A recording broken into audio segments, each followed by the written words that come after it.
পাকড়াও করব। এই জন্য আমার আল্লাহ তাআলা ডাক দিয়ে বলেন, মা সালাকাকুম ফি সাকর ক্বালু লাম নাকু মিনাল মুসাল্লিন ওয়া লাম নাকু নুতঈমুল মিসকিন ওয়া কুন্না নাকুদু মাআল কায়দিন। চারটা কাজ তোমরা করবে না, হাসতে হাসতে জান্নাতে যাবে, ঠিক কি না? এক নম্বরে আজ থেকে নামাজ ছাড়বো না। কতক্ষণ না কেন? আজ থেকে নামাজ ছাড়বেন না। দুই নম্বরে আজ থেকে কারোর গীবাত করবেন না। রাজি আছেন কিনা?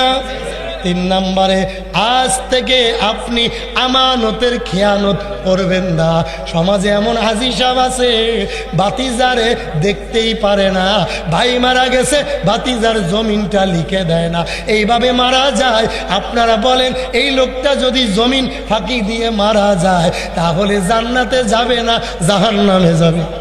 রাসূল করিম সাল্লাল্লাহু আলাইহি সাল্লাম বলেন, আয়াতুল মুনাফিকি সালাসা, মুনাফিকের আলামত থাকবে তিনটা। এক নম্বরে কথায় কথায় মিথ্যা বলা, মুনাফিকের কয় নাম্বার আলামত? দুই নম্বরে ওয়াদা আকলাফা, ওয়াদা করে ভঙ্গ করা, মুনাফিকের কয় নাম্বার আলামত? দুই নাম্বার। আর জোরে কোন লাগা? দুই নাম্বার। ওয়াইজা তুমিনা খানা, আমানতের খেয়ানত করা, মুনাফিকের তিন নাম্বার আলামত। জোরে বলেন কয় নাম্বার?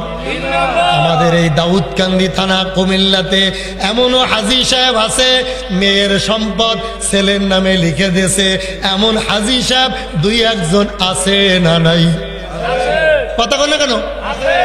বড় ছেলের জমি ছোট ছেলের নামে লিখে দিয়েছে, আমানতের খেয়ানত করেছে, এমন লোক আছে না নাই? আরো জোরে কান। নবীজি আবার 4 নম্বরে বলেন, ওয়াইজা কানা উমুরুকুম শিরারাকুম আগনিয়াকুম বুখালাউকুম উমুরুকুম ইলা নিসাইকুম। ভালো করে বুঝবা, তোমাদের মাঝে 4 শ্রেণীর লোক বসবাস করবে। যখন তোমরা দেখবা 4 শ্রেণীর লোক সমাজে মাতবাড়ি করতেছে, মনে করবা কিয়ামত বেশি দিন। কথা কয় না? এক নম্বরে তোমরা যখন দেখবে মূর্খ লোক সমাজের নেতৃত্ব দেবে, কথা কয় না রে? তোমরা যখন দেখবে কয় নাম্বার? এক নম্বরে মনে করেন মুনাফিকের আলামত 3টা, আর একটা ধরেন 4 নাম্বার। কয় নাম্বার?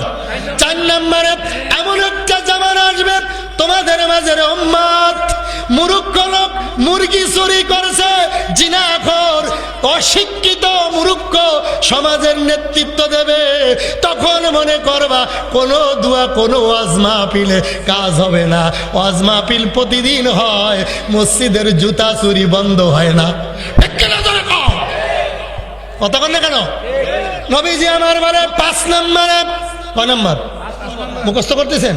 5 নম্বরে নবীজি বলেন, এমন একটা জামানা তোমাদের মাঝে আসবে রে উম্মত, তোমরা দেখবা পুরুষের দাম থাকবে না, পুরুষে আয় করবে, ইনকাম করবে, আর ব্যাগ নিয়ে গরিপুর বাজারে নারীরা বাজার করবে। পুরুষেরা বিদেশ করবে, বড় ভাইয়ের নামে অ্যাকাউন্ট থাকবে না, বাবার নামে অ্যাকাউন্ট থাকবে না, অ্যাকাউন্ট করবে লাইলি বেগমের নামে। 10 বছর বিদেশ করে বাড়িতে এসে দেখে ঘরে লাইলিও নাই, ব্যাংকের টাকাও নাই। ঠিক কিনা জোরে কও? বন্ধু, নবীজি আমার বলেন এমন একটা জামানা আসবে পুরুষের মূল্য কমে যাবে।